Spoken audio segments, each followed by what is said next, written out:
Yo, what's up mga repa? Magandang araw sa inyong lahat to. Welcome back to my channel. Ako pa rin to, no? Alvin Motovlog, no? Kung bago ka pala sa channel ko, huwag mo kalimutang mag-like, mag-comment at mag-subscribe. Hit mo na rin yung bell para lagi kang notified sa mga bagong lalabas na videos ko, no?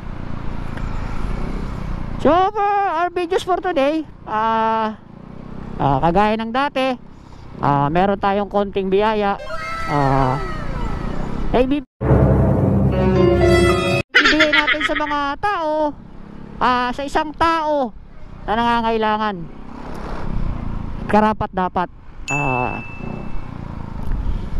Lastly kasi, kung naparoon nyo yung last videos ko, medyo maraming naipamigay natin kasi medyo marami rin yung naibigay ng mga shop na napuntahan natin. Dalawang shop kasi yun.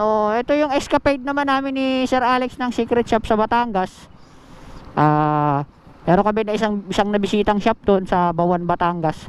Nakalimutan ko yung pangalan ng shop. Nagbigay sila ng konting pasasalamat sa ginawang pag-a-advise ni Sir Alex.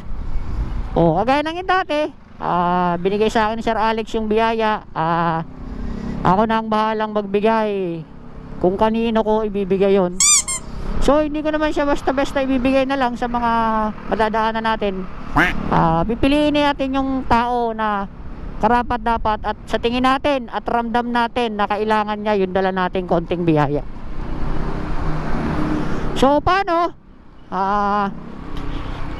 Samahan nyo ako maghanap ng taong pagbibigyan natin. Medyo matraffic to. So let's go!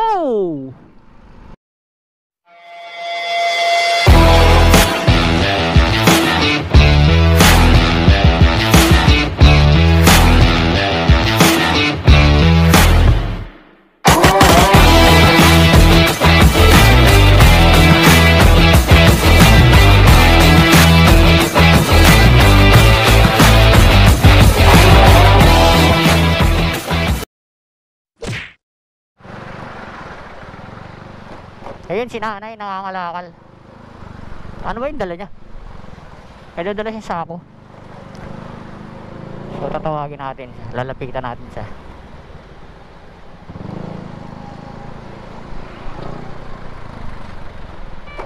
Nay! Ano yung dala-dala mo, Nay? Ano po yung dala-dala nyo? Saan gagawin nyo dyan, Nay? Bibenta nyo? Wala po kayong trabaho? Mayroon kayo lang, mayroon siya po. Po? 5 lang isang buwan. Ako Isang araw. Buhay ba yan ang pamilya? Ano po yung trabaho nyo ngayon? Ganyan lang? Katapos ako sa bahay, nangangalakal ako. Saan po kayo umuwi? Munok. Magkano po kinikita nyo sa ganyan? Magkano kinikita nyo sa pagtitinda nyan?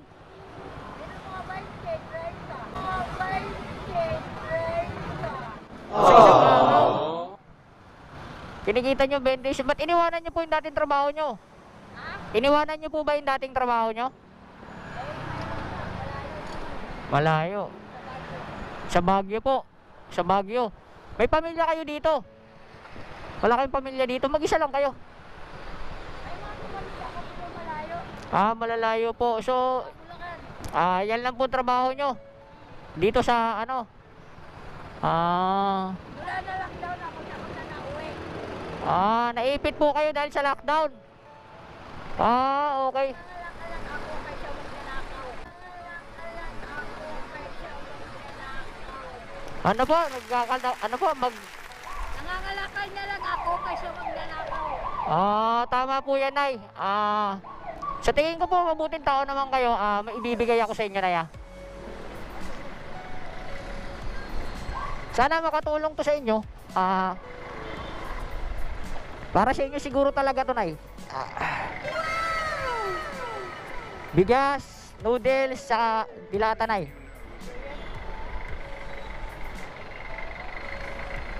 Para sa inyo yan, Nay. Ano lang, okay na yung ganyan trabaho, Nay. Huwag lang tayong, sabi nyo nga, di bali ng mga lakal, wag lang tayong magnanakaw, nanay. Tama po yun. Laban lang po tayo ng parehas, nay, no? Paghirapan po natin kung ano man yung kinakain natin. Hindi lang yan, ay. May bibigay pa ako sa inyo kasi alam ko kailangan nyo yan.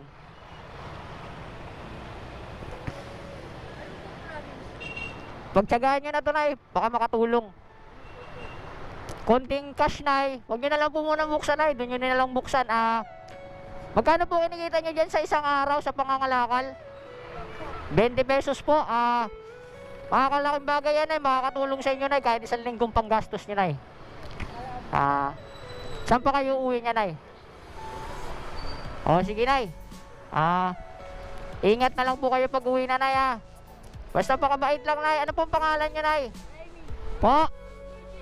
Remedios po. Huwag niyo na po akong pupuin, nay. Bata pa po ako. Sana, nay, makatulong sa inyo yung binigay ko, nay, ha. Ingat po kayo paglalakad. Po?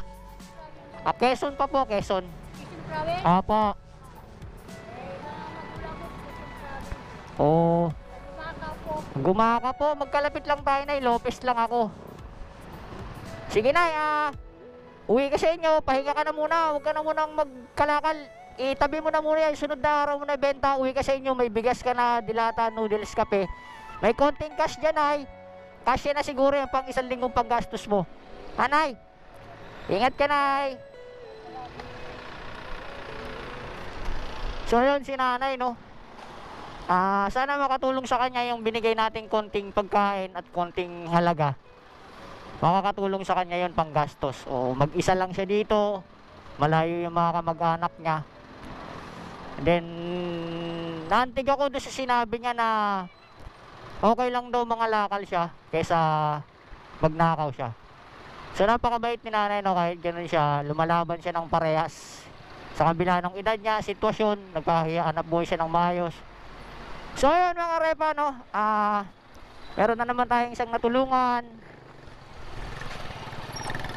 Sana dumami pa talaga yung mga taong may mabubuting puso na nagbibigay ng tulong sa akin para mas marami akong matulungan. So God bless sa inyong lahat.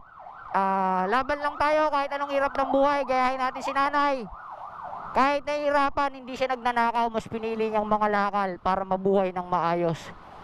So yun lang mga repa. Salamat.